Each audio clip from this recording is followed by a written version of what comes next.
alcalde, Edison Bautista, Marila Bernuy, Ryan Blanco y Cristel Bonifacio. Es un tema del día de hoy, el seminario Prueba de Bienestar Fetal, seminario número 2, a cargo de los alumnos mencionados. Entonces, ¿quién va a empezar, Cristel? Bien, doctor, yo voy a empezar con una breve presentación nada más de lo que ya mencionó. Adelante. Y luego doy paso a mis compañeros. Ok, adelante, empezamos. Bien, buenos días, compañeros. Buenos días, doctor. Como ya se mencionó, vamos a realizar el segundo seminario que tiene como título Prueba de Bienestar Fetal, en donde el contenido que vamos a desarrollar en la siguiente exposición, pues va a ser, lo primero que vamos a hablar va a ser de los movimientos fetales, la monitorización sin estrés, la monitorización con estrés, el perfil biofísico fetal, el Doppler y un pequeño resumen que al finalizar lo vamos a tener en cuenta. Pasar a mis compañeros para que desarrollen cada punto que se está teniendo en esta exposición. Doy paso a mi compañera Acevedo.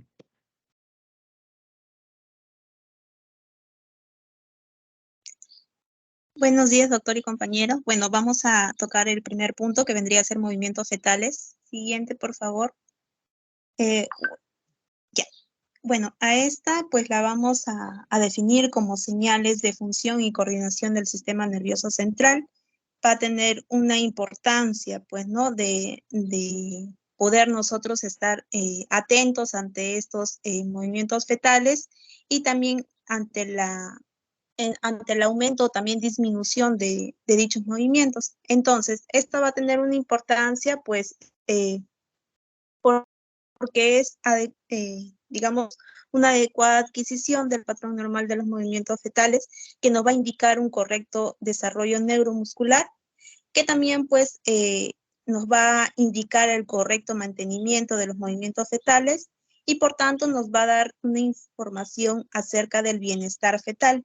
De esta manera, también la disminución de dichos movimientos fetales puede asociarse a la aparición de algún tipo de complicaciones. También podemos mencionar que aproximadamente un 25 a un 30% va a presentar pues alguna complicación perinatal cuando se va, digamos, se va a presentar una disminución de estos movimientos fetales. Ahora, en cuanto a la percepción, ya sea de la madre, pues no, ella es la que va a percibir estos movimientos. Normalmente, pues suele aparecer estos movimientos de 6 a 7 semanas, pero que va a empezar con unos movimientos que no van a ser percibidos por la madre. Vamos a seguir de las 18 a 22 semanas con una percepción en nulíparas, es decir, que no han tenido ninguna gestación anterior. Y pues en las multíparas suele presentarse o suelen sentir estos movimientos aproximadamente entre 16 a 18 semanas. En pacientes con obesidad van a recién sentir a las 24 semanas y del rango de 28 a 34 semanas pues va a regularse, ¿no?, el ritmo cardíaco y por tanto esto va a optar a disminuir estos movimientos. Y por último, a las 40 semanas va a aumentar la fuerza y la duración de los movimientos, que puede también alargarse hasta las 41 semanas. Siguiente, por favor.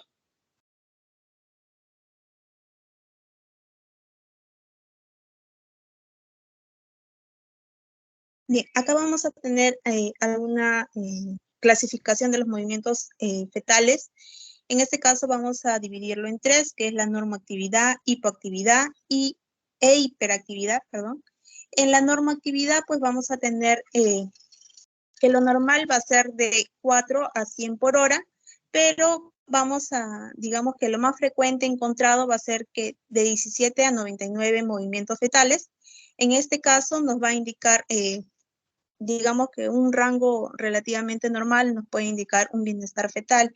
En cambio, en la hipoactividad, que va a ir desde 0 a 15 movimientos fetales, pues nos va a simbolizar o podríamos intuir un mal pronóstico debido a que cuando disminuyen estos movimientos fetales, pues puede ser un indicador de algún malestar fetal o que quizá el bebé esté con hipoxia, digamos, ¿no?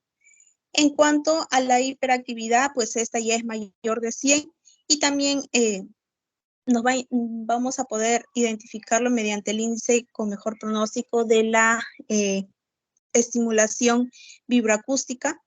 Y pues en fetos saludables, pues los episodios de ausencia de movimiento respiratorio suelen durar unos 20 minutos, pudiendo llegar también a prolongarse hasta unos 120 minutos. Siguiente, por favor.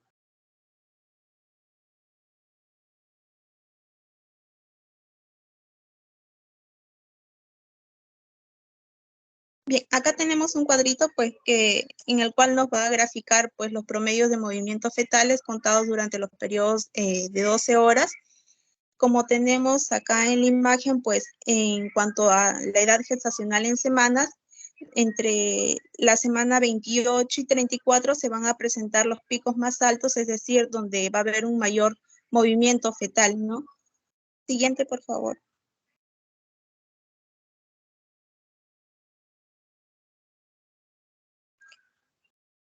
Bien, ahora vamos a hablar un poco de la fisiología, pues como ya lo mencioné, entre aproximadamente la semana 20 y 30 de la gestación, pues se van a organizar y el feto va a comenzar a mostrar signos, ciclos de descanso y actividad. Acá vamos a tener digamos, estados, ¿no? En 4 estados de... Siguiente, por favor. Acá hay un cuadrito donde podemos... Siguiente, por favor. Acá, donde podemos observar en cuanto a 2 autores, ¿no? Los estados de conducta fetal. En el primer caso tenemos a Niyuis y Coles. En este caso, él lo va a clasificar en el estado 1F, 2F, 3F y 4F.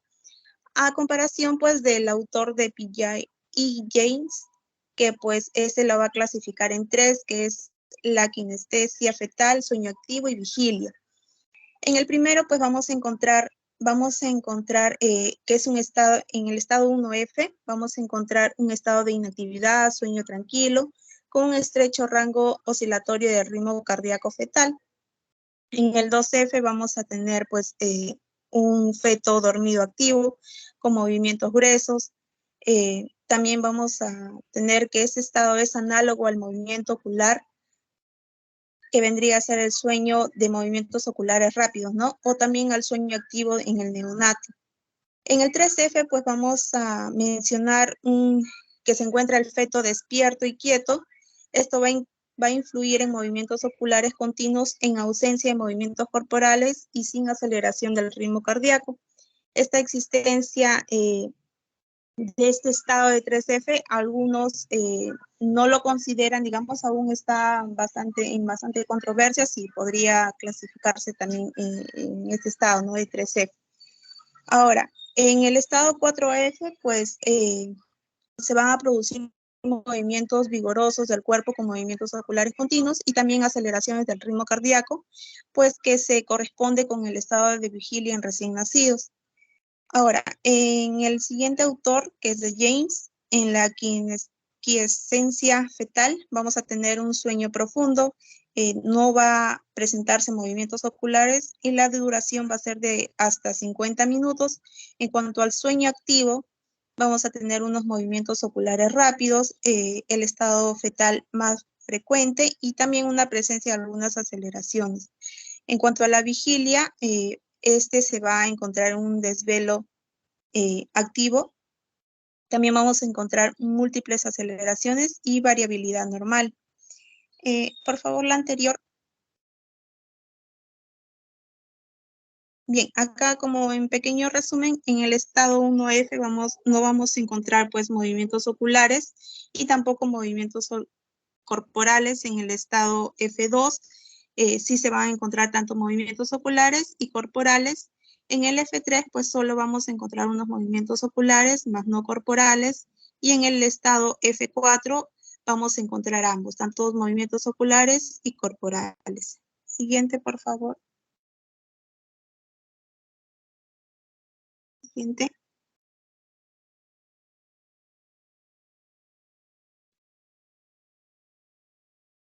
Bien, ahora en cuanto a los factores que van a afectar esta actividad fetal, pues vamos a tener ciertos factores que van a aumentar estos movimientos fetales. En cuanto al tiempo entre las comidas de la madre más constante, también vamos a tener la estimulación auditiva o sensorial, movimientos de varias partes del cuerpo que se asocian también a las aceleraciones de estos movimientos fetales y movimientos aislados pues que no van a producir cambios en la frecuencia cardíaca fetal. En cuanto a la disminución, pues vamos a tener el riesgo de crecimiento intrauterino, el parto prematuro, riesgo funicular, también la presencia del hipofetal y la labor de parto. En cuanto al riesgo funicular, pues esta va a ser pues una referencia a las alteraciones que conllevan a la alteración del flujo sanguíneo al feto y ya sea por alguna afectación en la placenta o también por el cordón umbilical. Siguiente, por favor.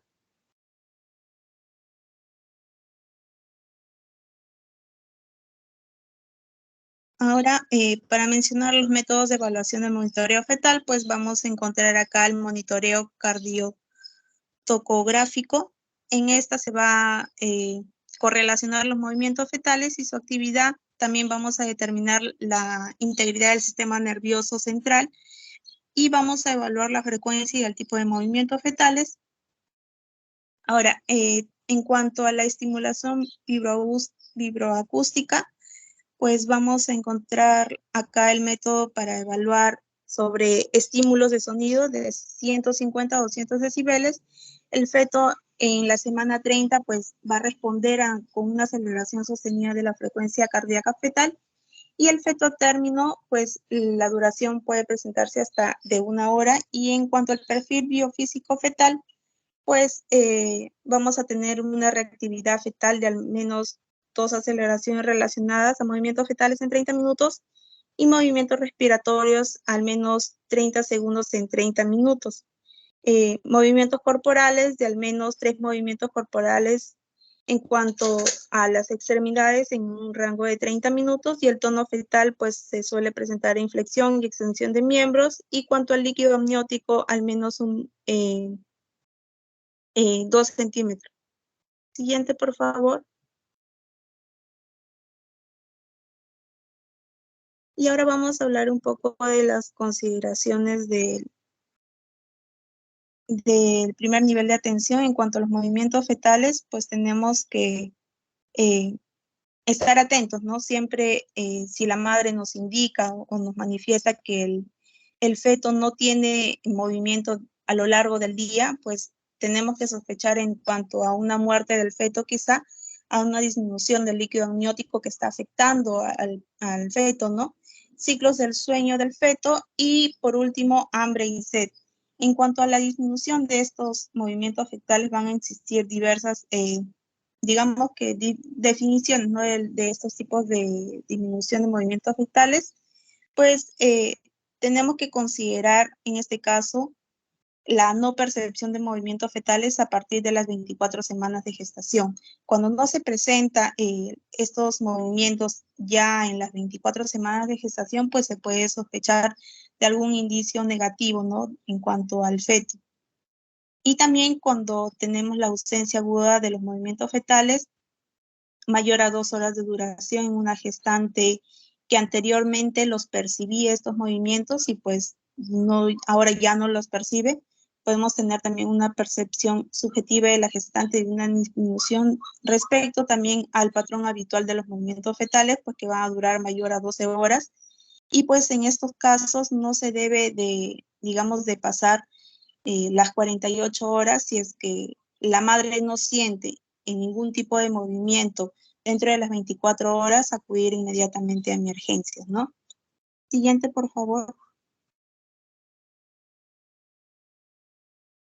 Y por último, vamos a tener el manejo de los pacientes con disminución de los movimientos fetales persistentes, pues esto va a depender de la edad gestacional y también de la presencia de algunos factores de riesgo, pues, ¿no? Identificables ante la muerte fetal. En este caso, vamos a clasificarlos, a dividirlos para mujeres mayor igual de 39 semanas de gestación con disminución de movimientos fetales, en los cuales pues lo que se sugiere inmediatamente pues es el parto, ¿no? Para las mujeres mayores o iguales de 37 y menores de 39 semanas con disminución de movimientos fetales, se va a sugerir la inducción del parto. Y pues para las mujeres menores de 37 semanas de gestación con disminución de estos movimientos fetales, sugerimos pruebas sin estrés y las ecografías 2 veces por semana. Igual le indicamos pues a las pacientes que llamen a su doctor, ¿no? Al centro asistencial donde están controlándose si perciben una mayor disminución o ausencia total de los movimientos fetales. Eso sería todo de mi parte, doctor. Doy paso a mi compañero.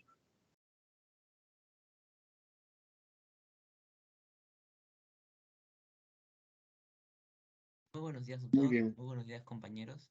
Mi nombre es Alcalde Lencillino Gonzalo y yo voy a hablar acerca de lo que es la prueba de no estrés, en realidad. Algo muy importante que nosotros tenemos que tener en cuenta es, ¿qué es este examen? ¿Por qué se hace este examen? Además, ¿cuándo una paciente debe hacerse este examen? Justamente son cosas muy importantes que yo las voy a abordar y en qué consiste y qué mide principalmente. Siguiente, por favor. Aquí nosotros podemos ver una imagen, una simbología de cómo se realiza este proceso. Primero, ¿qué es un examen sin estrés? En palabras sencillas, es un examen en el cual no se somete al paciente a un estrés considerable, donde se controla ¿qué? El ritmo cardíaco de un bebé. Ojo, un bebé aún no nacido, en etapa fetal. Más que todo durante ¿cuánto? De 20 a 30 minutos. Ahora, ¿con qué finalidad se hace? Para ver si, digamos, hay un cambio cuando el feto se mueve durante las contracciones. Por ello, además, ¿por qué se hace esta prueba? Los exámenes sin estrés suelen hacerse más que todo cuando se puede comprobar que hay un alto riesgo durante el proceso de parto. Además, este proceso, digamos, ¿por qué es importante? Porque mide si el bebé responde normalmente a la estimulación y si ésta está recibiendo una cantidad de oxígeno suficiente para poder cumplir todos sus procesos metabólicos. Eso es un punto importante. Además, y como mi compañera ya ha mencionado acerca del perfil biofísico, en el caso se incluye una ecografía. Pero esta es una prueba que es la más común en realidad realizada en casi todos los hospitales. Siguiente, por favor. Aquí está. Aquí esto no lo voy a mencionar tanto, más que todo son las características de las contracciones interinas, más que todo la frecuencia, tono, la intensidad, el intervalo, la actividad uterina, que es muy importante tomarlo en cuenta. No lo voy a mencionar, obviamente. Siguiente, por favor. Aquí está. Justamente aquí quiero llegar a un punto importante. A nosotros nos podrían preguntar, ¿y de qué fechas es considerable o es gran efectivo hacer la prueba? Más que todo a partir de la semana 26 a la 32 en realidad. ¿Y por qué antes no? Porque no había una adecuada reactividad del feto a los estímulos. Por ejemplo, un pequeño estímulo como una pequeña luz, como una pequeña música, por ejemplo. En el electrocardiograma, que más adelante vamos a hablar de eso, se van a medir. ¿Y qué se va a medir? Van a haber dos patrones, un patrón reactivo y un patrón no reactivo. En el caso del patrón reactivo es cuando la frecuencia está de 110 a 160. Además, hay una variabilidad de 6 a 25 latidos por minuto, donde no van a haber descensos.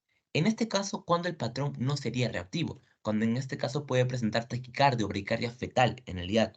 Además, una variabilidad mínima o cuando no hay variabilidad. Esos son puntos claves que nosotros cuando realicemos este examen tenemos que tener en cuenta. Además, si hay una presencia de desaceleración o un patrón sinusoidal. En la electrocardiografía podemos ver una variación que se puede dar, digamos, por el movimiento del bebé, ascensos o descensos en el patrón. Pero en este caso nosotros tenemos que tener muy en cuenta eso. Además, la posición de la madre también. Siguiente, por favor.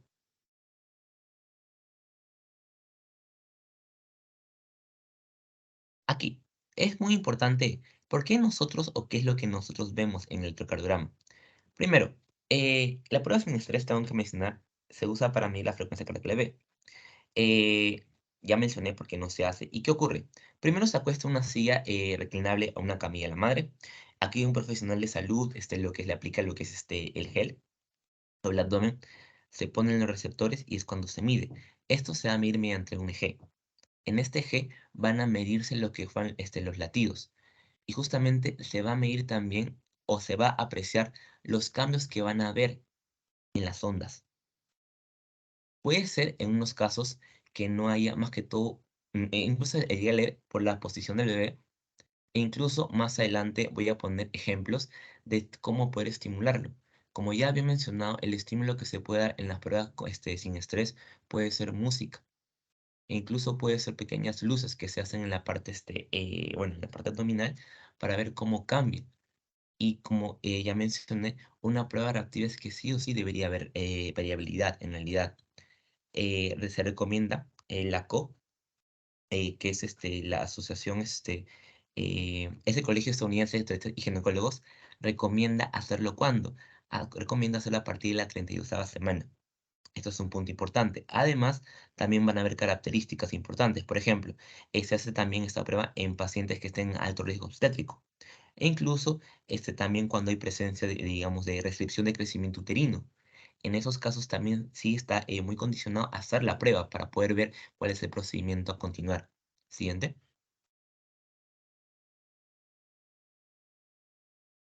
Indicaciones para realizar.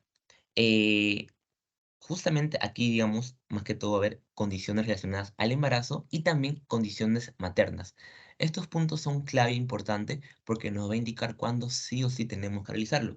Por ejemplo, hipertensión arterial crónica, diabetes mellitus pregestacional, por ejemplo, síndrome antifosfolípido. ¿Y cuáles son más que todo relacionadas con el embarazo? Hipomotilidad fetal, por ejemplo, diabetes mellitus gestacional es importante, y también trastornos hipertensivos del embarazo. Más que todo, estos son los más frecuentes. Siguiente, por favor. Eh, Nosotros tenemos que tener en cuenta, y siempre en la historia clínica, reportar qué medicamentos está usando la madre o qué medicamentos ha usado la madre con anterioridad. Por ejemplo, hay medicamentos que pueden alterar el resultado, claro. En lo que es taquicardia fetal, podríamos medir eso en la prueba y podría ser, digamos, wow, sorprendente, que en este caso la madre puede haber contenido como atropina, epinefrina o agonistas beta-andrógenos y andrógenos. En este caso también cuando presentamos, digamos, en las ondas que vamos a ver en el electrocardiograma, podemos ver una bradicardia fetal. Y esto puede darse por lo que son los antagónicos beta, por ejemplo, o también lo que sea medicamentos antitiroideos, en el caso de una madre que trae ese en tratamiento. Y también cuando vemos una variabilidad disminuida, que en este caso es cuando la prueba no es reactiva. Por ejemplo, etanol, atropina, y medicamentos en general. Estos tenemos que tenerlo en cuenta y es muy importante porque nos va a ayudar a reconocer en qué casos la prueba va a ser reactiva, la prueba no va a ser reactiva y en qué caso tenemos que tener en cuenta para que la prueba salga, digamos, totalmente efectiva. Siguiente.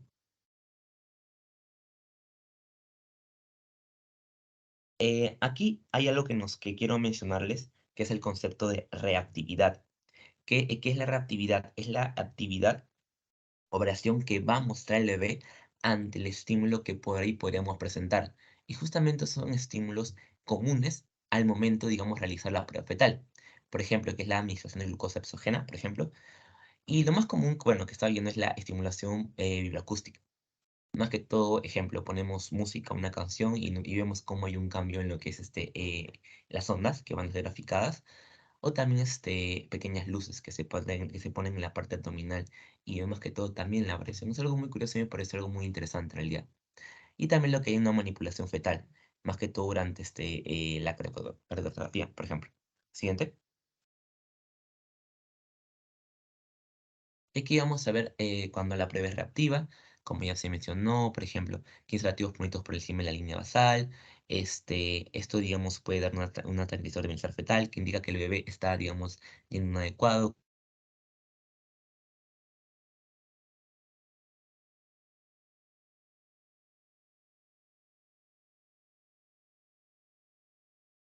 Gino, se te fue el audio. Así, se me fue la conexión, perdone. Y ya para acabar, cuando la prueba no es reactiva, esto puede indicar lo que es síndrome de hipoxemia fetal, por ejemplo, o acidosis. En este caso, este signo sería muy desalentador, más que todo de bienestar fetal. Y bueno, eso sería todo de mi parte con respecto a la prueba de estrés. Muchas gracias. Le doy paso a mi compañero. A ver, ahí, esa lámina todavía un momentito, ¿verdad? ¿Puedes repetir porque no te escuchamos la última? Más que todo, cuando la prueba, bueno, en palabras concisas, cuando la prueba es reactiva, digamos, es podríamos mencionarnos que es una tranquilidad, porque esto nos da una garantía que hay un adecuado bienestar fetal, y esto se mide también por, digamos, una adecuada oxigenación en este caso, ya que esto también mide. Pero la prueba, digamos, no es reactiva, por ejemplo, puede ser caso de lo que es un signo de hipoxemia. Recordemos que la prueba se hace mínimo 20 a 30 minutos en realidad. Y justamente imaginemos que estamos viendo la prueba y no hay una variación, no hay una adecuada. Ese es un signo bastante desalentador para lo que es bienestar fetal, doctor. Más que todo, esa es la pequeña parte. Obviamente va a haber parámetros que se van a medir en la prueba, como ya le expliqué. Ok.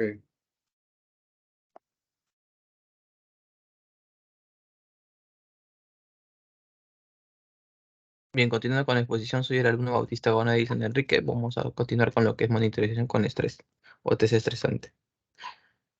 Este también va a ser denominado prueba de tolerancia fetal a las contracciones uterinas o test de Pose. Esto va a ser una prueba que se utiliza para valorar la capacidad funcional fetoplacentaria, en la cual también puede ser, en la que se va a estudiar, mejor dicho, la respuesta de la frecuencia cardíaca fetal ante el estrés, al reducirse el flujo de sangre. Esta no se usa con tanta frecuencia como el de la prueba de no estrés, también está, por lo cual está más limitado por algunas contraindicaciones, en las cuales tenemos contraindicaciones relativas y absolutas. En las contraindicaciones relativas para estimular las contracciones con una prueba de estrés estresante son condiciones que también son contraindicaciones para el trabajo de parto y parto vaginal.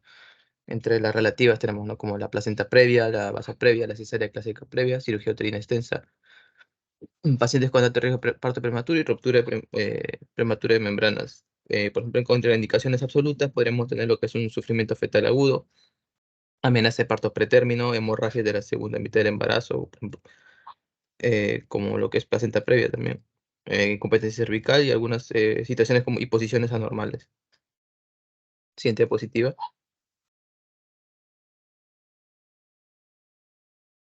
Bien, a medida que la presión del líquido amniótico aumenta con las contracciones uterinas, esta presión miometral excede la presión de los colapsos, del colapso de los vasos que atraviesan el músculo uterino.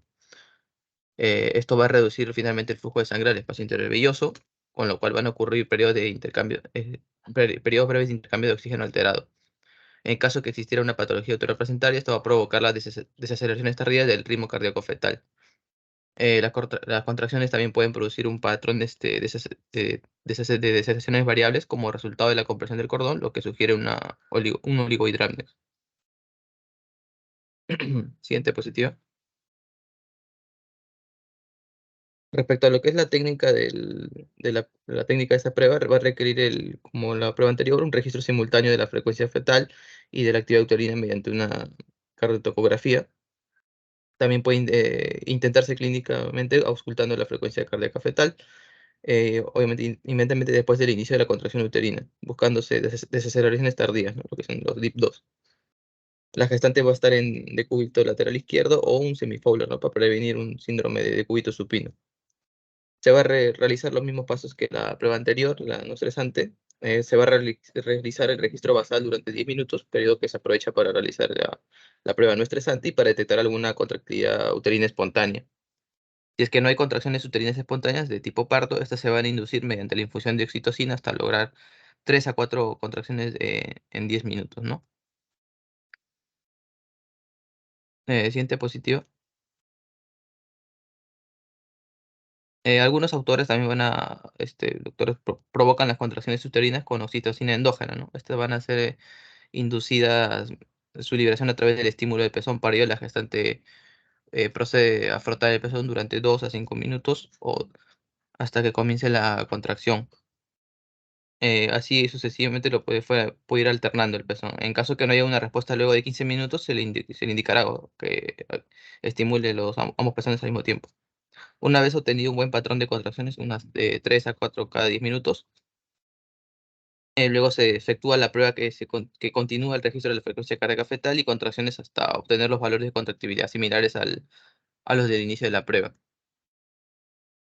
La estimulación con oxitocina se da con una infusión intravenosa diluida a una velocidad de 0.5 mil unidades por minuto y se duplica cada 20 minutos hasta que se establece el patrón de contracción satisfactorio. Siguiente diapositiva. Bueno, para lo que es la interpretación de esta prueba y para que la prueba sea satisfactoria, deben ocurrir al menos 3 contracciones de 40 segundos o más en 10 minutos.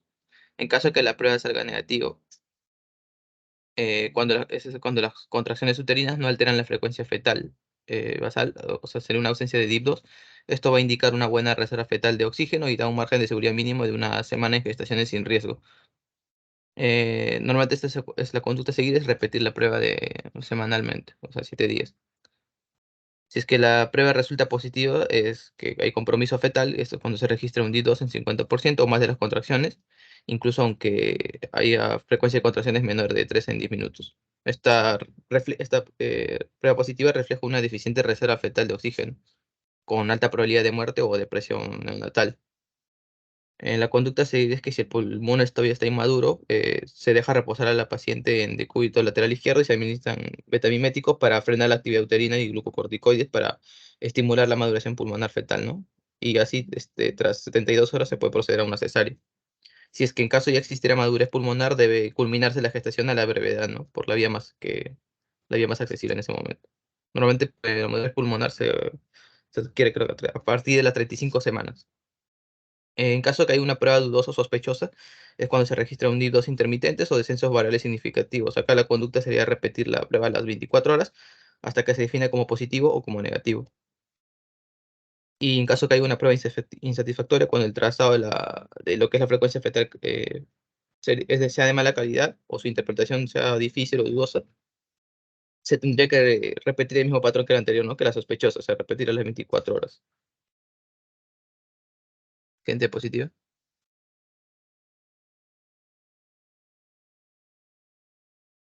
Acá está un resumen de lo que es el diagnóstico de las pruebas. Cuando el resultado es positivo de la prueba de estrés de contracción, resultado normal, podría ser un resultado de una insuficiencia uteropatracentaria, y si el resultado es negativo de la prueba de estrés de contracción, es que el resultado es normal y pronosticaría la salud del feto, ¿no?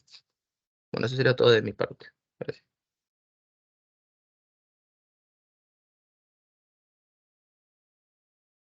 Buenos días, doctor. Buenos días, compañeros. Vamos a proseguir con el perfil biofísico fetal. Mi nombre es Barney Pajuelo Mariela. Siguiente, por favor. El perfil biofísico fetal fue introducido por Meining en 1980. Se va a encargar de qué? De evaluar variables, ¿no? Vamos a tener ahí variables agudas y también crónicas. Este método va a ser un método de valoración ecográfica dinámica previo al parto, ya que conocemos que puede tener, que hay muchas causas de morbimortalidad perinatal, ¿no? Pueden haber malformaciones congénitas, puede haber una placentación alterada, prematurez, infecciones perinatales y también puede haber una asfixia periparto, ¿no? En general de esta manera podemos dar una mejor solución, ¿no? Si es que se encontrara una situación anómala en el feto, ¿no? Entonces, vamos a estudiar la conjunción de variables biofísicas y vamos a involucrar, se va a involucrar tanto a marcadores agudos, como les mencioné. Ahí vamos a encontrar a la reactividad de la frecuencia cardíaca fetal, movimientos respiratorios fetales, los movimientos corporales, el tono y con respecto a los crónicos, el volumen de líquido amniótico. ¿Cuál va a ser la finalidad? Va a ser evaluar e identificar y de ahí poder manejar y darle la solución, ¿no? Si es que nos encontramos con respecto a un feto, ¿no? Con normoxemia, vamos a tener en cuenta que los centros cardiorrespiratorios van a estar indemnes, también los centros motores del sistema nervioso central y también las vías periféricas, ¿no? Entonces, esto nos va a ayudar mucho para ver si hay hipoxemia, si hay acidez, ¿no? Y cómo es que esto puede llevarnos a predecir cómo es que se encuentra el feto. Siguiente, por favor. Entonces, como les mencionaba, se tienen ciertos parámetros biofísicos, ¿no? Vamos a tener ahí mencionar que los centros neurológicos aparecen primero en el desarrollo del sistema nervioso central, ¿no? Esos van a ser los últimos en deprimirse frente a una hipoxemia evolutiva, ¿no? Entonces, con respecto al tono y a los movimientos fetales, es necesario mencionar que estos aparecen entre la 7ª y la 9ª semana y precisan de la actividad de la corteza central. Como les dije, involucra el sistema nervioso central. Luego vamos a tener los movimientos respiratorios fetales, ¿no? Estos van a iniciar en la semana 20 a 21 y van a depender de los centros de superficie ventral del cuarto ventrículo. Y también vamos a tener la reactividad de frecuencia cardíaca fetal, ¿no? Esto va a ocurrir entre la semana 28 y 30. Y esto va a depender mucho de la función del hipotálamo posterior y el bulbo superior. Entonces, las bases fisiológicas van a ser importantes en en el perfil biofísico fetal, ¿no? ¿Por qué? Porque incluso de ello deriva en cuánto tiempo, en qué semana se debería, a partir de qué semana se debería tomar esta prueba, ¿no? Que va a ser alrededor de las 28 semanas, ¿no? Para que tenga de esta manera cierta validez, justamente por la funcionabilidad en general de todas las variables, ¿no? Que se puedan tomar de manera correcta. Siguiente, por favor. Entonces, va a ser importante tener en cuenta este cuadro, ¿no? Donde, como ya les había mencionado, vamos a tener a los movimientos fetales, ¿no? Estos se van a definir como episodios de movimientos del tronco, también de las extremidades, ¿no? Que pueden ser juntos o separados, ¿no? Con respecto al tono fetal, esta se describe por la extensión y la flexión de los miembros, ¿no? Y pues se puede dar de preferencia por observación de apertura o cierre del puño fetal. También vamos a tener los movimientos respiratorios del feto, ¿no? Y estos se van a definir como un episodio de movimiento de la pared del tórax y del abdomen que dure mínimo 30 segundos, ¿no? También vamos a tener el trazo fetal reactivo, ¿no? Con respecto a la frecuencia cardíaca fetal, y esta se va a definir por la observación de 2 episodios como mínimo de aceleración fetal que excedan los 15 latidos por minuto y que duren más de 15 segundos, ¿no? Y estos también pueden estar acompañados de movimientos fetales en un lapso de 40 minutos.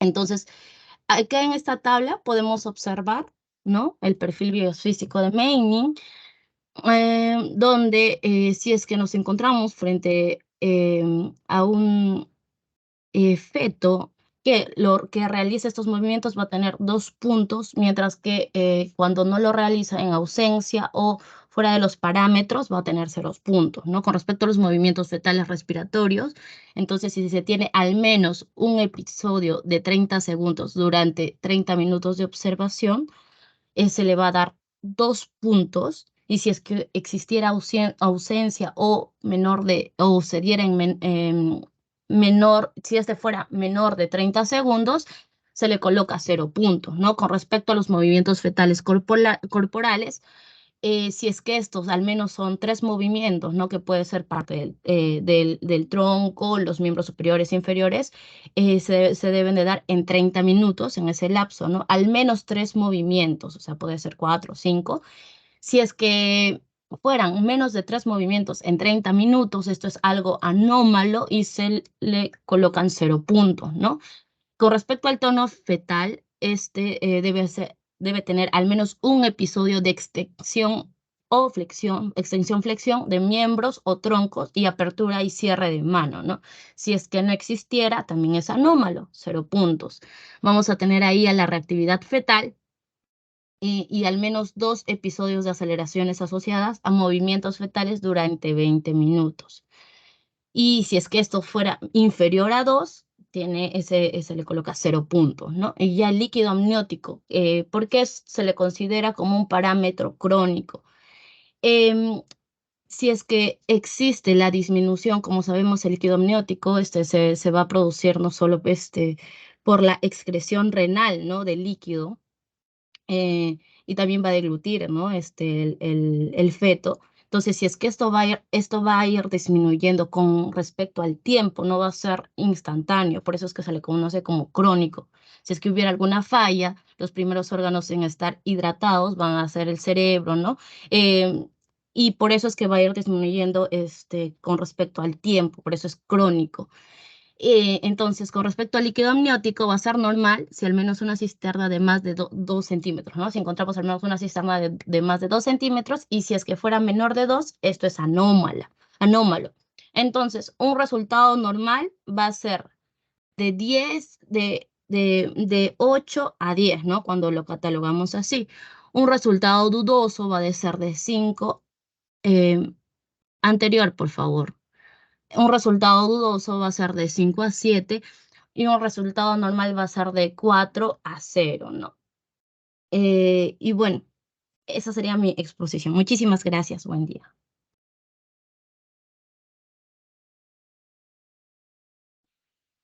Doctor. Buenas. Yo voy a hablar sobre la parte que es Doppler. Mi nombre es Brian Humberto Blanco Napa. Siguiente, por favor. Y bueno, iniciando lo que es la ecografía Doppler, esta es una técnica sin penetración corporal que permite valorar el flujo sanguíneo mediante la caracterización de la impedencia distal. Es el uso principal del estudio Doppler, va a verse en obstetricia, porque se ve que es en la velocimetría y en el mapeo a color que es la importancia de este uso.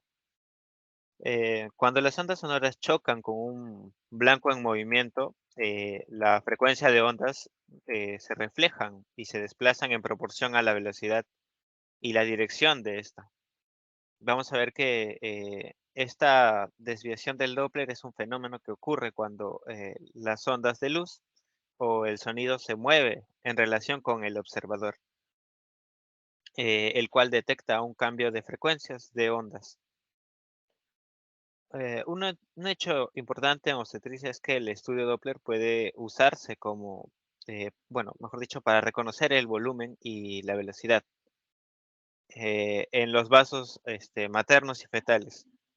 En esta situación vamos a ver que la fuente del sonido es el transductor de la ecografía.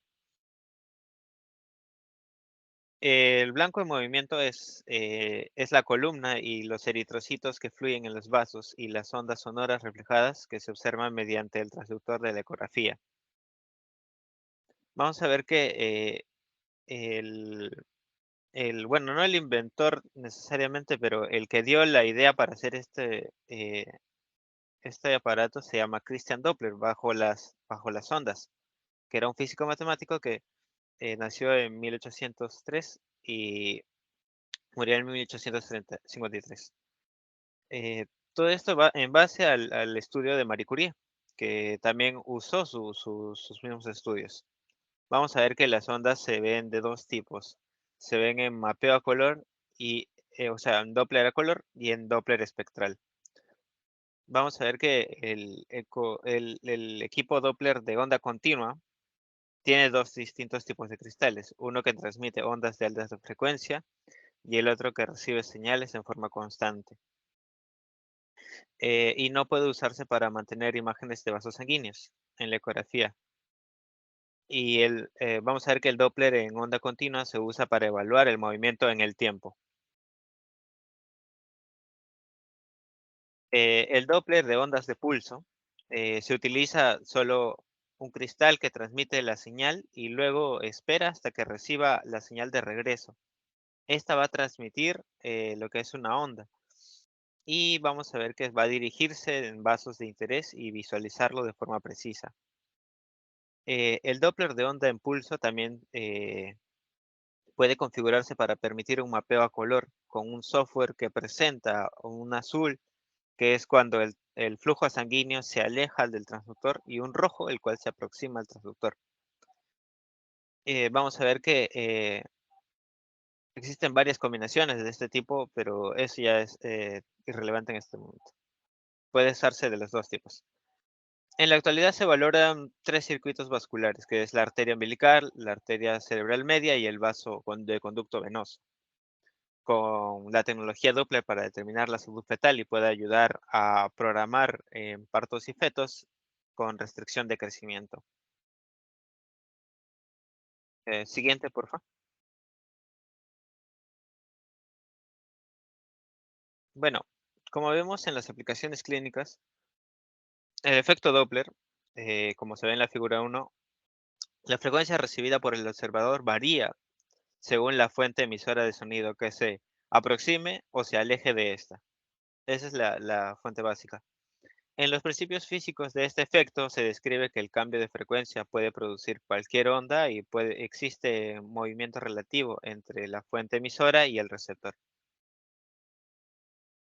Mm, Esta diferencia de frecuencia se denomina cambio de frecuencia Doppler o simplemente frecuencia Doppler. Cuando existe un movimiento al acercarse a la fuente emisora, vamos a ver que estas ondas recibidas son de mayor frecuencia. En cambio, al alejarse son de menor frecuencia. Vamos a ver que en la figura 2, en la figura 2 vamos a ver que contiene las variables que afectan al desplazamiento Doppler. Una fuente importante de error cuando se calcula el flujo o la velocidad es el ángulo entre las ondas sonoras del transductor y el flujo dentro del vaso. Vamos a ver que esta va a verse con la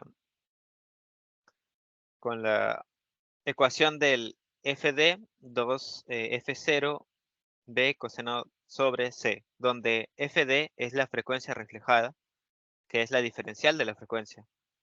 2 veces la frecuencia inicial por la velocidad, el coseno del ángulo, ya sea el ángulo que tiene que ser más cercano a cero, y la velocidad de la propagación sobre la velocidad de propagación del sonido. Vamos a ver que en la figura 3 el efecto del ángulo, si es que no se toma correctamente. Si es que el ángulo se toma correctamente, en A se va a ver una alta señal y el rayo está alineado con el flujo. Vamos a ver que el ángulo debe ser cercano a cero. Cuando el flujo se altera o el ángulo se altera, vamos a ver que es mayor el ángulo que en A y menor amplitud en el sonograma. Cuando el sonograma ya presenta un ángulo casi de 90, es muy pobre la señal del Doppler y está mal tomada.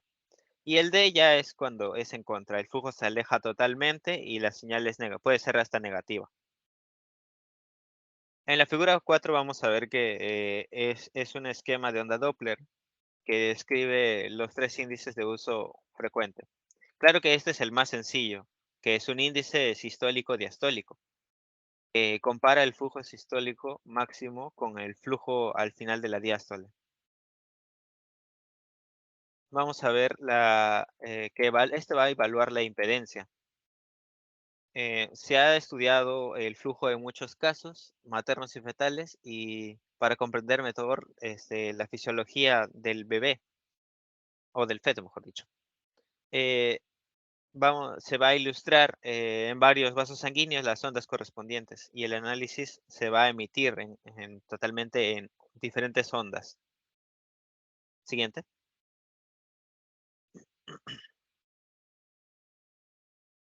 Como vemos en estas imágenes, vamos a ver que en diferentes áreas se puede tomar la sonda. En la arteria ilíaca externa, en la arteria umbilical, en la arteria aorta descendente fetal, en la arteria arqueada, en la arteria uterina. ¿Esto para qué? Para tener un- una visión general en el feto y no tener estas patologías como hipoxia fetal crónica, lo que se ve a veces en algunos pacientitos. Vamos a ver estudios de la anemia fetal y algunas anomalías de implantación que también se pueden ver con el Doppler. Vamos a ver diferenciaciones entre la arteria normal, que según la edad gestacional es el primer trimestre, el segundo trimestre y el tercer trimestre, donde ya se ve ya regular o bien. Y bueno, la arteria umbilical que es necesaria verla, debe ser por debajo de 0,7 siempre, debe ser lo normal. Y eso sería todo por mi parte. Continúo con mi compañero.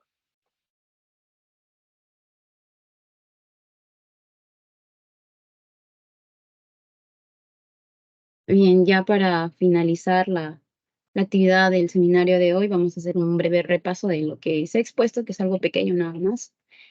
Lo primero que debemos recordar, pues, que el objetivo principal en la vigilancia fetal ante parto, lo que va a hacer es prevenir la morbimortalidad fetal. Y para eso nos sirve el monitoreo fetal, nos sirve para poder determinar lo que es la hipoxia fetal, que se va a dar sobre todo en el tercer trimestre. Entonces, dentro del monitoreo fetal que nosotros vamos a realizar, podemos realizarlo antes del parto, durante el parto y en el posparto. En el preparto vamos a poder evaluar lo que es el test no estresante, el test de poseo, el test estresante y el perfil biofísico fetal. En el intraparto nosotros vamos a evaluar lo que es el monitoreo fetal, el pH del cuero cabelludo para poder evaluar lo que es la hipoxia fetal. En el posparto, ya cuando ya tenemos al neonato, al nuevo ser, vamos a evaluar lo que es el LABDAR y el eco umbilical. Por otro lado, pues tenemos que recordar que el test no estresante lo que va a evaluar es la reactividad cardíaca. Entonces, nosotros vamos a evaluar cómo está reaccionando el corazón, qué cambios se van a dar. Y aquí lo que nosotros evaluamos es la frecuencia cardíaca basal, si hay variabilidad, si hay ascensos o no. Dentro de la frecuencia cardíaca basal vamos a encontrar pues que el feto tenga una frecuencia de 120 a 160, que va a ser lo normal, una variabilidad de 10 a 25 latidos por minuto. Ante un estímulo que vamos a hacerle a la madre, pues el feto tiene que reaccionar. Esto va a presentarse 2 ascensos cada 20 minutos ante un estímulo. Entonces,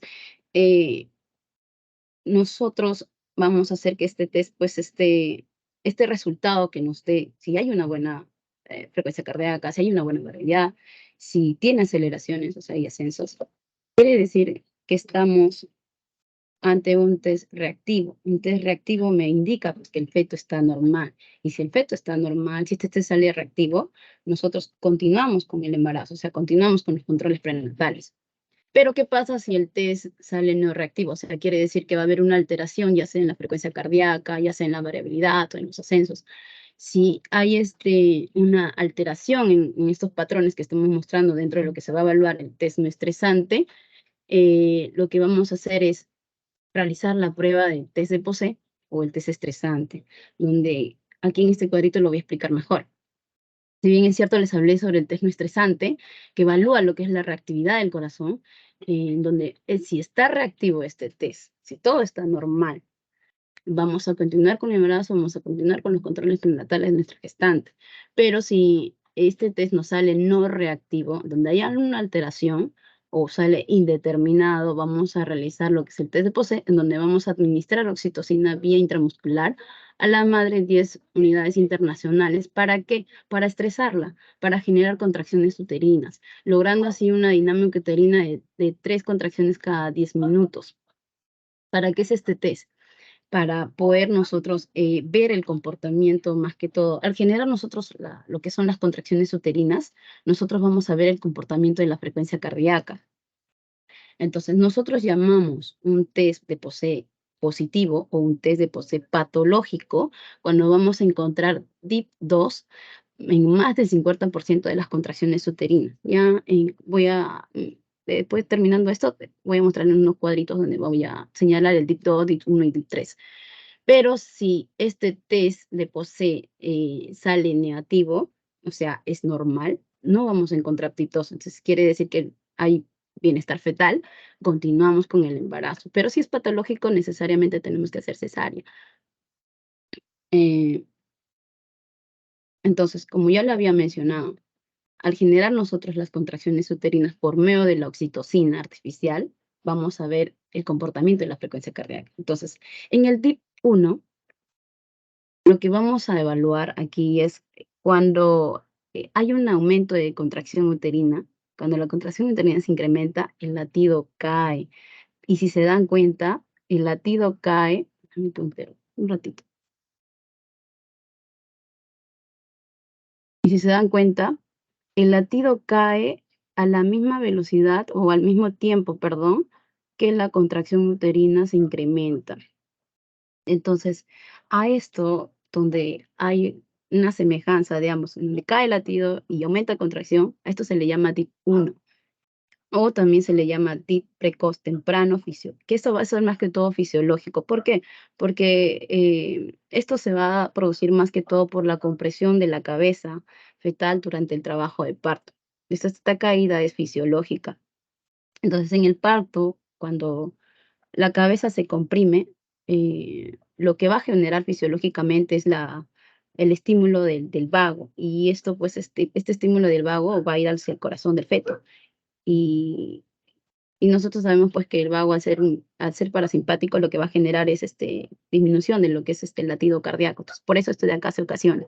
Incrementan las contracciones uterinas, cae al mismo tiempo lo que es la frecuencia cardíaca. Y esto es fisiológico, podríamos decirle, un proceso normal. Cuando hablamos ya nosotros de lo que es el DIP 2, o también llamado desaceleración tardía, porque si se dan cuenta en el DIP 1, había la caída, iba de la mano del incremento de la contracción uterina, pero acá no. En el DIP 2 ya ustedes pueden observar que el aumento de la contracción uterina no hay caída del latido cardíaco, del fetal. La caída de la frecuencia cardíaca fetal se da después. Es por eso que se le dice desaceleración tardía. Entonces, se produce una contracción y el latido demora en caer. Pasa unos ciertos segundos para poder caer. Entonces, la caída de los latidos es posterior al ascenso de la contracción. Por eso se le llama lo que es el DIP 2. Y esto pues es patológico. Esto lo que nos va a indicar es insuficiencia placentaria. Por otro lado tenemos a lo que es el DIP 3, en donde este DIP 3, como ustedes pueden observar, la caída de la frecuencia cardíaca fetal es variable. O sea, puede caer antes, puede caer durante o puede caer después. Es variable. Y también esto es patológico. Esto se da más que todo por la compresión del cordón umbilical. Entonces ya tenemos tres tipos de DIP en donde nos muestra si es fisiológico, se puede solucionar normal el proceso, en donde es patológico, en donde nuestra reacción tiene que ser inmediata, en donde vamos a tener que recurrir a la cesárea. Por otro lado, se habló de lo que es el perfil biofísico, en donde son parámetros que nos van a permitir a nosotros poder evaluar los movimientos respiratorios fetales, los movimientos corporales, el tono fetal, la reactividad, que es el test no estresante, y lo que es el líquido amniótico. Pues el perfil biofísico fetal en sí va a ser es una prueba complementaria de lo que es el test no estresante más lo que es la ecografía. Entonces, nosotros debemos recordar pues que, perdón, que en qué orden se afecta cuando hay un sufrimiento fetal agudo. ¿Qué es lo primero que se afecta cuando hay un sufrimiento fetal agudo en el feto? Lo primero que se va a afectar es el corazón. Luego se van a afectar los movimientos respiratorios. Tercero, se va a afectar lo que son los movimientos corporales, el movimiento corporal. Por último, se afecta el tono. Pero tenemos que recordar cuál es el origen de esto. ¿Cuándo se origina el tono? Se origina a las 7 semanas. El movimiento corporal a las 9 semanas. Los movimientos respiratorios más o menos a las 20 semanas. Y lo que es la reactividad del corazón a las 30 semanas. Es por eso, como ya lo había mencionado en primera instancia mi compañero Gino sobre el test no estresante, cuando se realiza el test no estresante, en realidad se realiza a partir de las 30 semanas. ¿Por qué? Porque aquí ya hay reactividad del corazón. ¿Y qué evalúa el test no estresante? Evalúa lo que es la reactividad del corazón. Entonces, en este orden se afecta lo que es cuando hay un sufrimiento fetal agudo. Entonces, si nosotros tenemos un sufrimiento fetal crónico, lo que se va a alterar es el líquido amniótico. Cuando hay una alteración en el líquido amniótico, ya nos indica que hay una disminución de oxígeno, pero crónico. En cuanto a la puntuación del perfil biofísico, normal es 2 puntos. Normal, pues vamos a encontrar los 0 puntos, ¿no? Si nosotros encontramos al hacer esta evaluación, encontramos 10 de 10 puntos o 8 de 10 puntos, pero con el líquido amniótico normal, la paciente, o sea, la gestante va a continuar con sus controles prenatales. Pero si encontramos, logramos una puntuación de 8 de 10, en donde el líquido amniótico está disminuido, aquí vamos a inducir lo que es el trabajo de parto. Si contamos una puntuación de 6, 4 o 2 de 10, aquí ya pues el manejo que se va a realizar en esta paciente ya es la cesárea, porque ya hay un sufrimiento fetal. Entonces acá lo que se tiene que hacer es terminar la gestación. En estos dos casos, vamos a terminar la gestación dependiendo, ¿no? Podemos inducir el trabajo de parto o podemos realizar ya la cesárea inmediata dependiendo de la puntuación que encontramos dentro de lo que es el perfil biofísico. Y no olvidar pues que este perfil biofísico es la prueba complementaria pues del test no estresante más la ecografía. La ecografía me va a hablar lo que es el movimiento respiratorio, corporal, tono fetal, líquido amniótico, pero la reactividad fetal es quien me va a evaluar lo que es el test no estresante, ¿no? Y eso sería la parte final del resumen de todo lo que hemos realizado el día de hoy. Muchas gracias, doctor. Estas son nuestras Muy bien, referencias. muy bien. Bueno, hemos tenido la presentación del grupo en relación a pruebas de bienestar fetal, que básicamente significa vigilancia fetal. Ya su compañero, Gino, nos ha hablado acá de las pruebas no estresantes, Edison Bautista sobre las pruebas estresantes, Mariela sobre el perfil físico y Brian Blanco sobre el Doppler. A ver, quisiera dar la palabra en unos 2 minutos, 3 minutos a Gino Alcalde si quiere hacer alguna puntuación en especial. Adelante, Gino, sobre tu tema.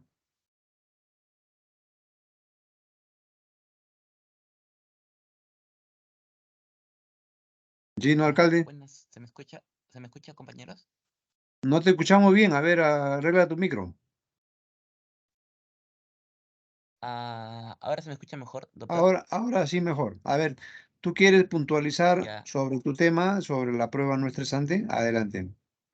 En un tiempo no mayor de Sí, claro, unos, doctor. en 3 minutos, resume algún mensaje que quieras dar a tus compañeros que deben, digamos, saberlo sí o sí. Adelante. Ya. Primero, palabras sencillas, que la prueba sin estrés es una prueba que se hace en mujeres embarazadas, que no es invasiva, que mide la frecuencia cardíaca del feto, que se hace mínimamente 20 a 30 minutos, y además, eh, más que todo eso, es palabras sencillas, la prueba es concisa en realidad. Y significa también, si es reactivo es cuando reacciona adecuadamente y cuando no es reactivo es cuando no hay una adecuada, reacción. Más que todo, y esto es un indicio de bienestar fetal. Cuando la prueba reacciona correctamente, hay una garantía de bienestar fetal y cuando no, evidentemente una preocupación. Y se hace cuando hay, complicaciones, más que todo en la última etapa fetal, a partir de la semana 30 por ahí. Eso sería todo, Ok. doctor.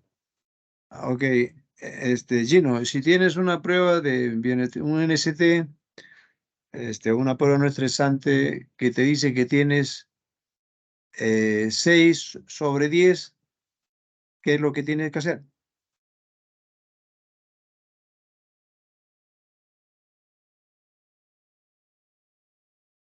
Gino, Ah, sí, doctor, 6 sobre 10.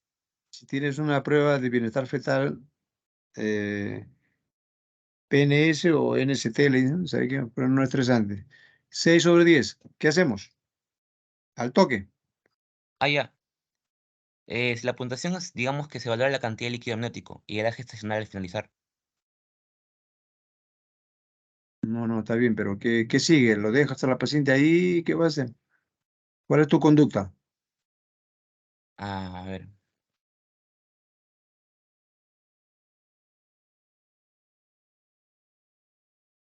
Bueno, un adecuado control, doctor.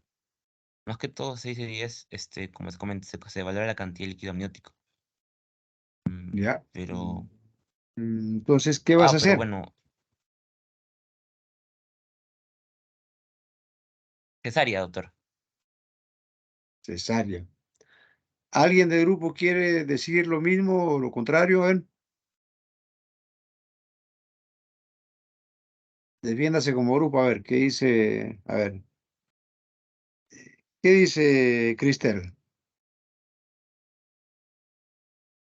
Doctor, como ya yo también opino lo mismo, ya se hace la cesárea, o sea, cuando ya en el perfil biofísico No, encontramos estamos una hablando del puntuación. NST,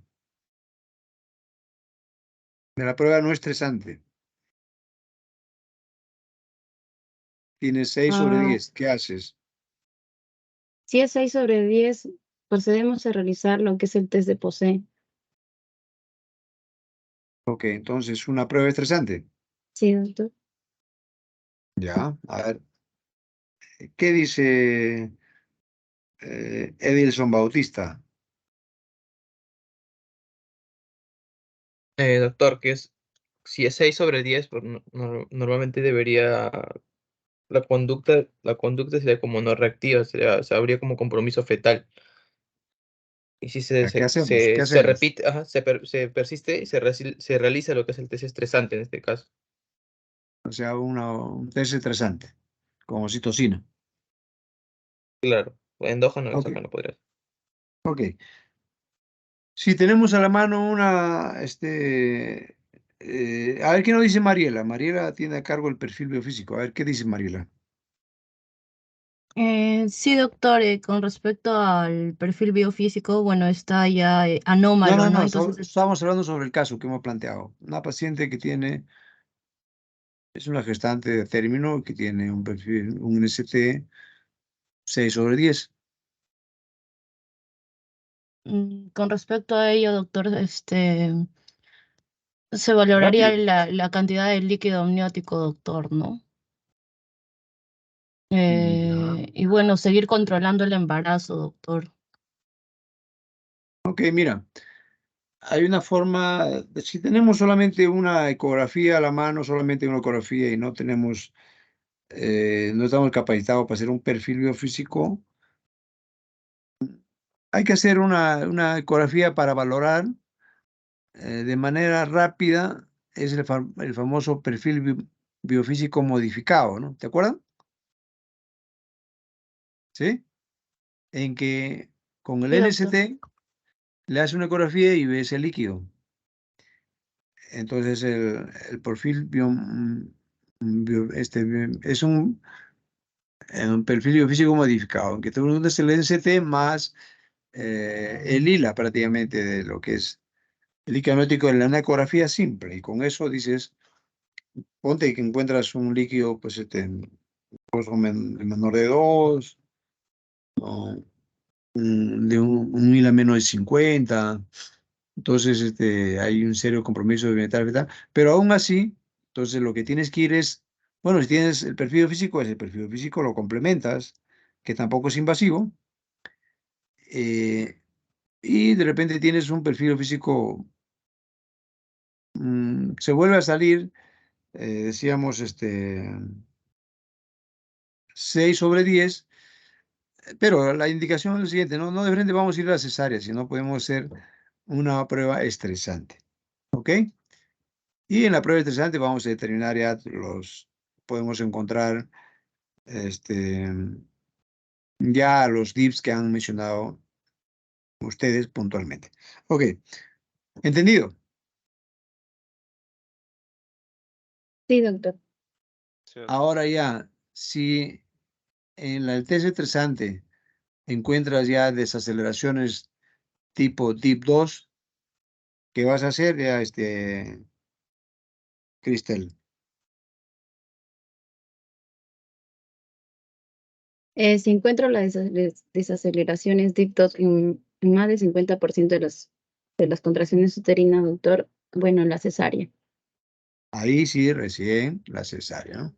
Ujú. Diferente, pues, si encontramos de repente un NST de repente o un perfil físico, un ST, ponte de 4 sobre 10 o en el perfil físico se bebe, prácticamente se va a morir si no lo operas de emergencia, ¿no? Es diferente. cuando tienen menor o igual a 4. Ok, muy bien, entonces pasamos a, ¿qué nos dices, Mariela, Beni, si quieres, perdón, Edison Bautista?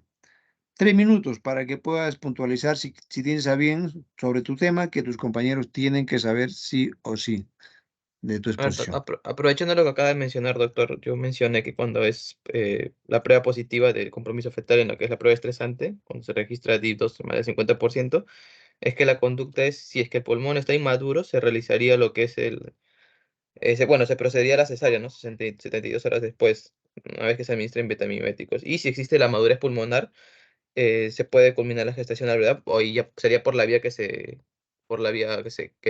accesible, ¿no? O sea, no necesariamente la cesárea.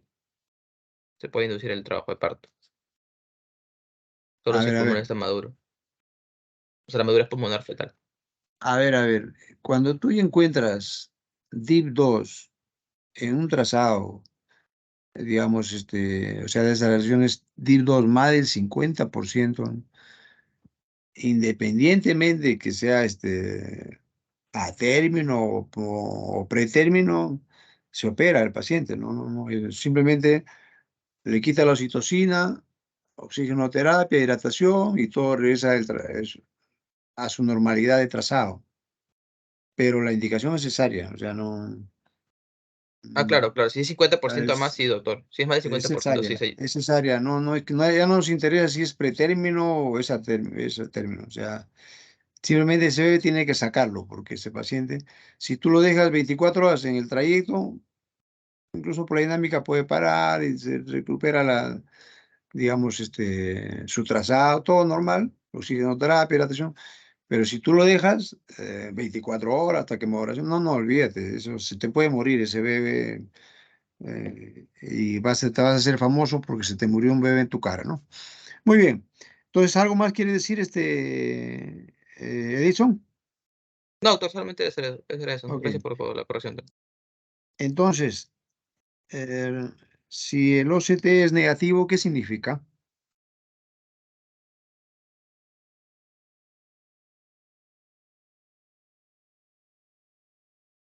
Edison. Doctor, ¿puedo repetir la pregunta? Doctor, si A ver, el NST es no para, reactivo o para, negativo. para Edison, has hecho has hecho una prueba. De repente tenías un NST 6/10, un perfil 6/10, hiciste una prueba estresante y encontraste que los ensayos eran negativos y supuestamente lo hiciste bien, ¿no? No es que NST, doctor, se supuestamente refiere lo hiciste bien. al no O estresante sea, claro, negativo. claro, cuando hago OCT me refiero a la prueba estresante. Ah, ok. O sea, si es negativo, obviamente debería estar en buen estado fetal, ¿no? Pero si es que la prueba no es, hay dudosa, se repite, como mencioné, a No, 7 no, ya días. estamos diciendo de que ya está bien, o sea, ese bebé está bien. Entonces, ¿qué significa? ¿Qué tiempo más o menos te va a tener esa prueba? Te es válido para que tú no te preocupes, en otra palabra, ¿no? Bienestar fetal adecuado, la vigilancia me ha resultado excelente porque hay bienestar fetal y no me va a preocupar siquiera durante qué tiempo. ¿Un día, 2 días, 3 días, Ah, 4 días? 7 días, dije. Se repite la Siete prueba. días. Durante 7 días significa que debo estar tranquilo porque con este bebé no va a pasar nada durante 7 días. ¿Ok? Y eso, por ejemplo, podemos tener de repente un paciente con una diabetes gestacional o una diabetes mellitus que pronto eh, se embaraza, ¿no? Entonces, de repente cursan con RCIU, etc. Entonces hay que tener vigilancia. Entonces yo digo, vigilancia acá. Entonces, OCT negativo, ya, entonces tranquilo durante una semana. Muy bien. Y digamos, bueno, lo demás ya ustedes lo mencionaron, lo que significa los de positivo, ¿no? El sospechoso, ¿no? Cuando hay hiperestimulación también, y cuando es insatisfactorio, ¿no? Generalmente hay que repetir esa prueba y hacerlo de manera óptima, porque a veces cuando hay hiperestimulación, cada 2 minutos significa que no están haciendo bien la prueba, pero entonces han dejado ahí gotear los citocines y se van a otro sitio y no están haciendo alguna vigilancia fetal, e incluso puede confundirse también, a veces puede haber incluso una desaceleración por ahí y fácilmente podemos decir, no, es un DIP2, perdón, insuficiencia uteroplacentaria, cesárea, y resulta que no, es una hiperestimulación, tranquilo. Entonces, cada 2 minutos, a veces hay, incluso a veces hay hipertonía también, 90 segundos. Y incluso puede haber alteración latido, ¿verdad? Pero entonces, haces tu trazado y ves que no, hay 5 contracciones o más de 5 contracciones en 10 minutos. Es una hiperestimulación, o sea, es...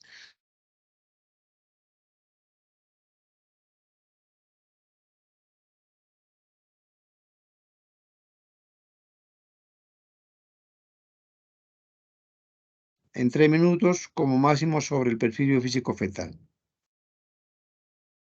Sí, doctor, para mencionar, ¿no? Y una vez que tengamos los valores del perfil biofísico de Mayne, sabiendo ya tanto el resultado del 10 al 8 normal, va a haber también el resultado dudoso, ¿no? Entonces, por ejemplo, si es que nosotros tenemos 10 de 10, 8 de 10, va a ser normal. Em, si es que nosotros realizáramos una prueba donde nos sale 6 de 10, ¿no? Es necesario repetir el test dentro de las 24 horas, doctor, porque este puede ser un test equívoco, ¿no? Y menor a como les mencioné, ya entre 4 a 0, ¿no? Esto nos induce a acelerar el parto porque puede haber alta probabilidad de asfixia fetal, ¿no, doctor? Entonces es un test probabilístico, ¿no? Que nos ayuda. Y mencionar la diferencia también de esto de los parámetros agudos y críticos, ¿no? El líquido amniótico, em, que cuando hay su disminución, pues no va a ser porque ha sido paulatino, ya que ha ido disminuyendo la cantidad de líquidos, si es que hubiera algún noxa, ¿no? O daño a nivel del sistema nervioso central, cardiopulmonar también, doctor. Entonces va a ser importante ello. Muchísimas gracias. Ok, entonces ya conocidos la tablita que nos dieron, ¿no? Para valorar si estamos de repente 8 sobre 10, 5 a 7 sobre 10 o menos de 4, menor o igual a 4 a 0, ya con 0 está muerto, ¿no? Entonces, acá recalcar pues de que incluso, yendo incluso a lo que expuso digamos, sobre el NST Gino, incluso a veces estado puedes tener un trazado que pues aparentemente puede ser un 6 sobre 10, pero tú le pones un poco de glucosa o le pones estimulación o música o una estimulación, una corneta y el bebé empieza tener a moverse, tener su reactividad, si hay movimiento, reactividad, ¿no? Entonces, tonos, empieza acá a hacer el puño, la mano en puño, y empieza a respirar más frecuente. Entonces, también nos ayuda eso, ¿no? Entonces, igual, en el perfil biofísico también podemos ayudarnos de estos estímulos. Y es importante lo que ha dicho también, por ejemplo, si ¿cuál es el primero que aparece y el último en desaparecer de los parámetros del perfil biofísico, Mariela? Tú lo dijiste. Sí, el centro neurológico, ¿no? Aparecen primero en el desarrollo del sistema nervioso central, ¿no? Y también son los últimos en ¿Qué es? deprimirse ¿Cuál frente a es? una hipoxia evolutiva, ¿no?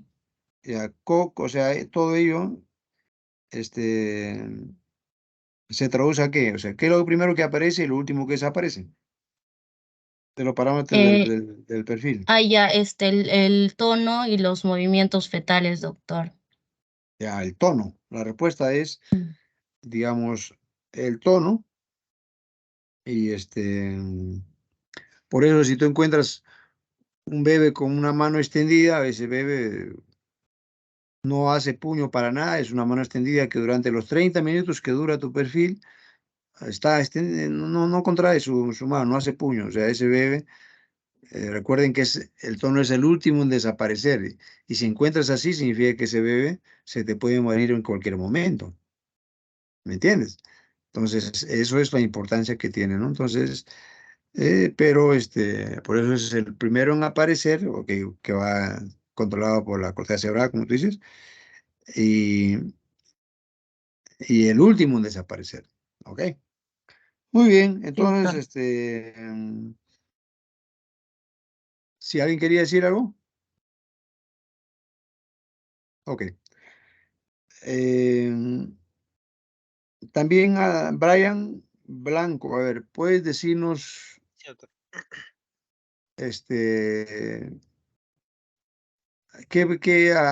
digamos, cuando es un Doppler, hace el flujo sistólico, diastólico, etc.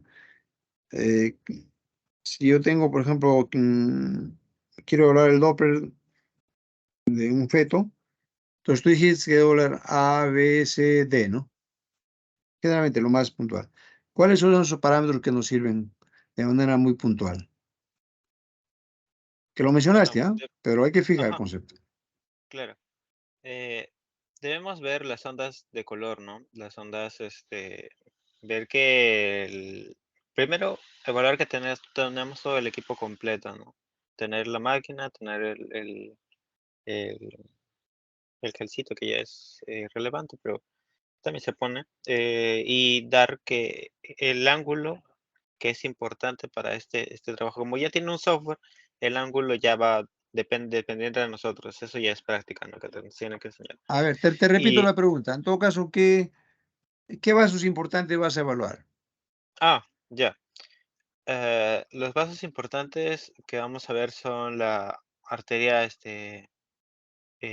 meningia, la arteria umbilical, la arteria uterina también,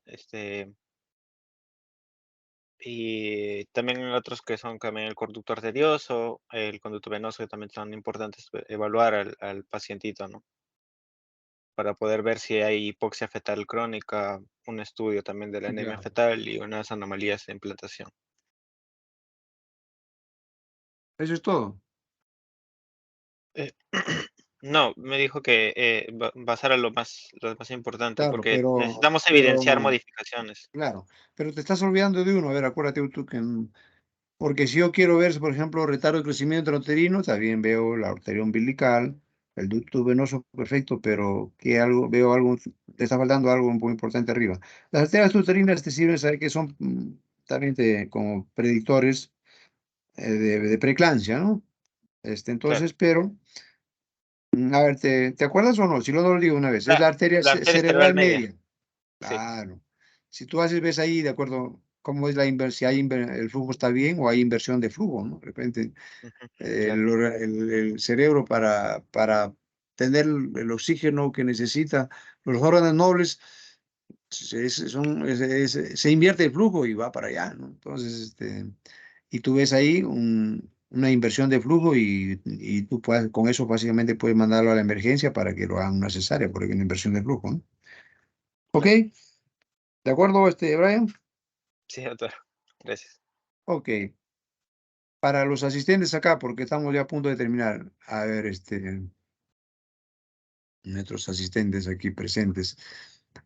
Por favor, Cristel, Ujú. toma la asistencia y me envíes, por favor, porque tienes tú el comando. Ya. Kaylee, Rayleigh Pimentel. Sí, Rayleigh, cuéntame. Sí, doctor, muy buena tarde, gracias. Estaba muy interesante la exposición del Doppler, me pareció muy interesante cómo se puede adquirir información del flujo de la arteria uterina, las arterias umbilicales, la vena umbilical, la arteria cerebral media. Quería hacer una consulta.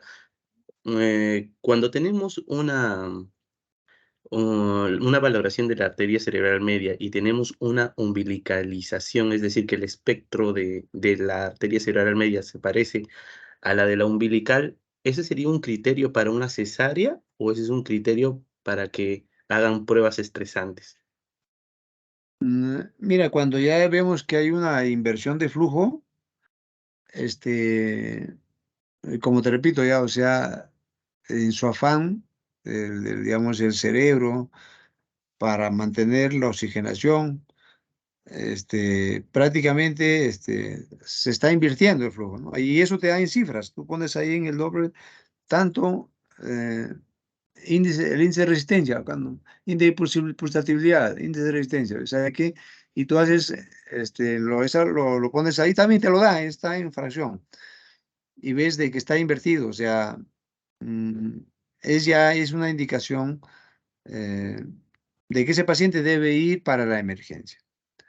En la emergencia, ya tú le das incluso, al toque inmediatamente le harás una prueba de bienestar fetal simple, de CT, le harás un perfil biofísico, verás que pero vas a encontrar, de hecho que es muy, hay mucha posibilidad que encuentres alterado esas pruebas, ¿no? Entonces, pero si vienes y ahora que tú dices, pero si tú dices que hay ahora, cuando te en un paciente con inversión de flujo, significa que no es un paciente cualquiera, pues es un paciente con retardo de crecimiento intrauterino, ¿no?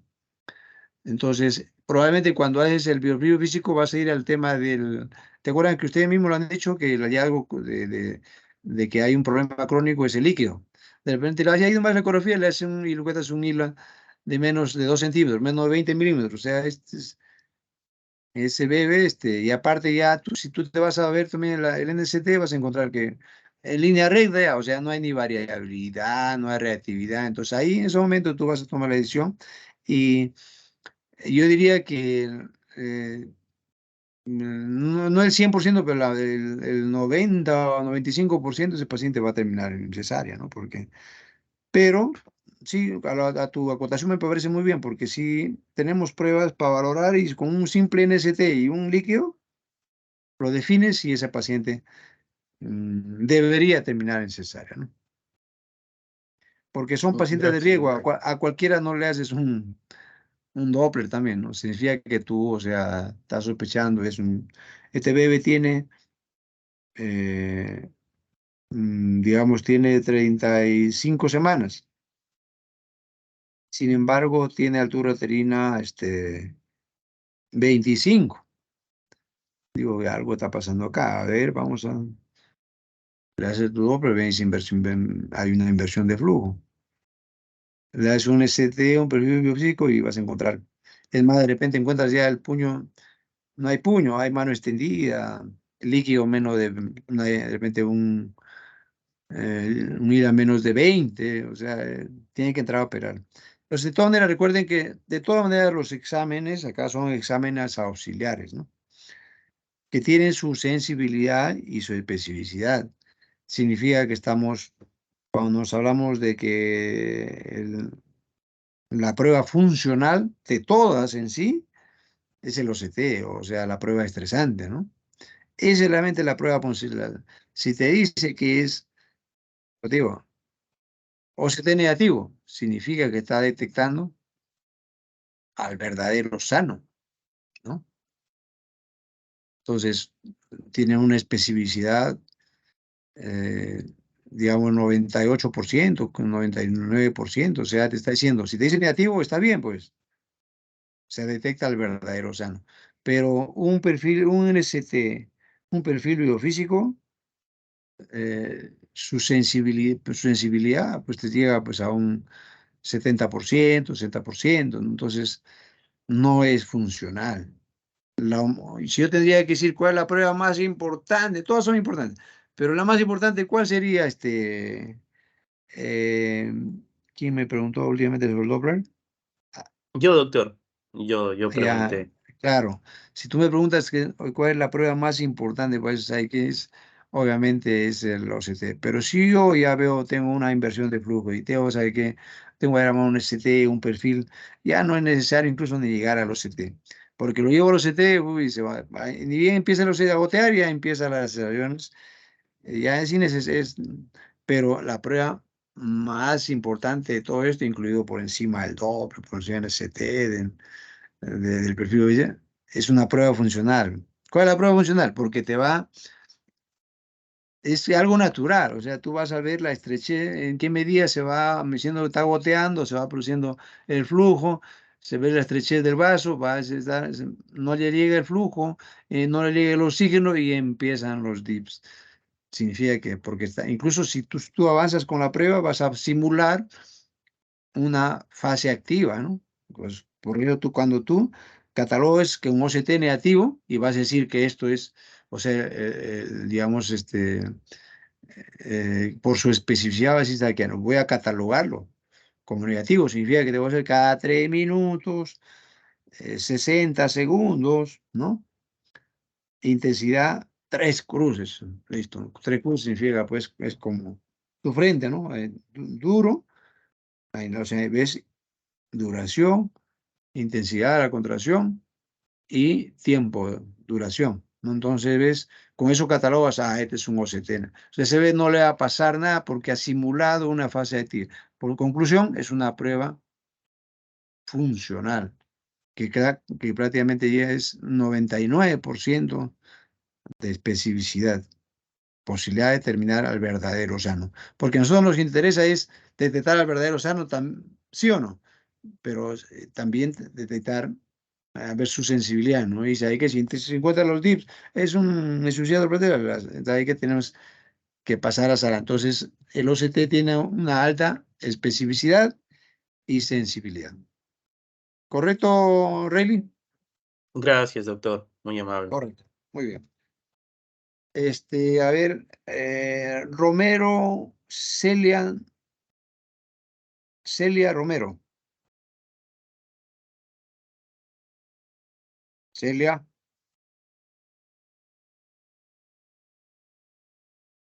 Ahí Celia. Ha dejado prendido su... Andrés Segarra. Doctor. A ver, tu compañera Marila nos habló sobre el tiempo en que aparecen ya por ejemplo, los movimientos fetales, ¿no? ¿Cuándo aparecen los movimientos fetales pero no son perceptibles, ¿no? Sí, doctor. Mencionó que los movimientos fetales aparecen a partir de la 7ª a la 9ª semana. O sea, Entre la 7ª 7 y 9ª. semanas, 6 a 7 semanas, ¿no? Entonces, ¿y a cuándo una multípara es perceptible, ¿no? Porque te pueden tomar en el ENAN, es un examen tan simple así, o en tu examen también, ¿no? ¿Y a cuándo es una multípara, cuántas semanas?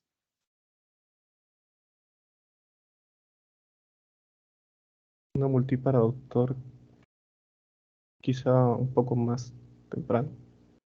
O Un sea, poco más una tardío. multípara ya aparecen, y no solo aparecen, sino también ya son perceptibles, ¿no? ¿A qué edad que estacionan?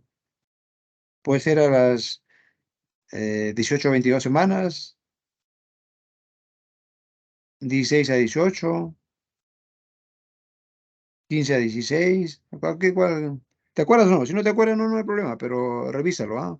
Eh, ¿Cuál es la respuesta, Yarumi? De 16 a 18 semanas, doctor. Correcto, correcto. A ver, para tu compañera, para el compañero César Huamán. ¿Está César? Sí, doctor. Ok. Eh, Cuando hablamos de reactividad cardíaca y destiremos cuándo aparece la reactividad cardíaca y quién controla, digamos, este tema de la reactividad.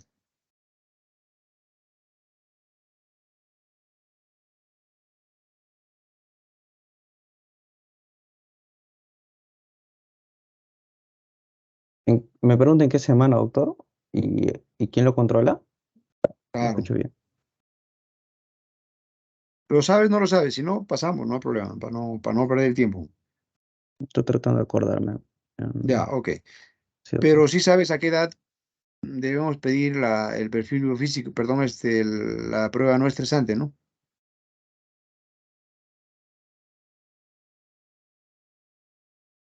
Sí, doctor, está escuchando sobre la percepción. ¿En qué ¿A semana se cuándo? ¿A debe partir de pedir cuándo? normalmente? 30. A par- 32 semanas. Ya, a partir de las 32 Ajá, semanas. 32 semanas.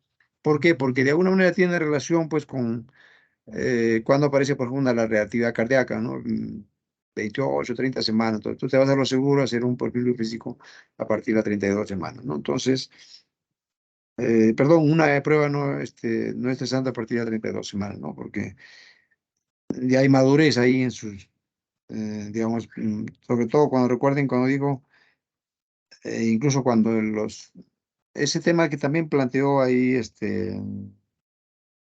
Cristel, sobre cómo van desapareciendo, digamos, por ejemplo, el tema de la reactividad cardíaca, lo primero que se empieza a evitar en sufrimiento fetal, los movimientos respiratorios, los movimientos corporales y el tono, que es importante. Ok. Muy bien, y para terminar, ya, porque ya estamos sobre la hora. A ver, por acá.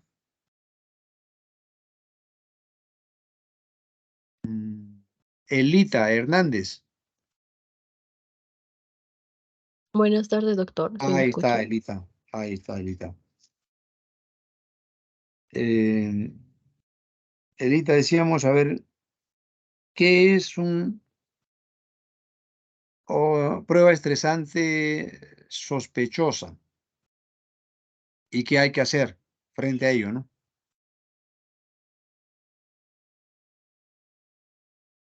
¿Te acuerdas o no ahorita? Si no, no perdemos el tiempo. Ah, no, doctor, no lo Vale, recuerdo, disculpe. ok. A ver, Edilson Bautista, explícale a tu compañera. 2 palabras. Doctor, cuando la prueba de tus dos es cuando se registran el tipo de deep 2 intermitentes o descensos variables significativos, ¿no? La conducta es repetir la prueba a las 24 horas. Correcto. Le haces la prueba, termina sus 6 horas y has encontrado desaceleración de repente menos del 50%, tranquilo, hidrátalo, regresa a su cama y al día siguiente, luego de 24 horas, repetir la prueba. ¿Ok?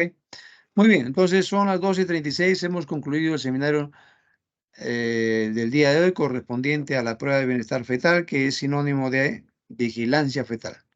Si no estamos vigilantes, ese bebé se nos puede, no es que se nos puede, se nos muere el bebé, ¿no? Entonces hay que estar atento porque siempre el objetivo de un médico, un ginecostetra, y cualquiera de ustedes pueda pasar como padre, como madre en futuro, y obviamente desean que cuando acude a un establecimiento de salud, los profesionales de salud hagan una vigilancia fetal y te entreguen tanto una madre con óptimas condiciones de salud y un bebé, ¿no? Un feto, un bebé en óptimas condiciones de salud. Porque recuerden que un sufrimiento fetal puede ocasionar una muerte, un óbito fetal, o puede una hipoxia fetal y cuando sale a veces, cuando tiene una hipoxia severa, puede haber daño cerebral. Imagínense una vida de por vida, cabe la redundancia, vamos a tenerlo al bebé. Y a un niño, un adulto, a veces con problemas cerebrales, ¿no? Bueno, entonces recalco que es lo importante de mantener la vigilancia fetal para entregar a la pareja un recién nacido en óptimas condiciones de salud. Muchas gracias, buenos días a todos. Buenos Muchas días, gracias, doctor. doctor. Muchas Buenas gracias. tardes. Gracias. Por favor, Gracias. me envía Gracias, hasta luego. me envía la asistencia, por favor, y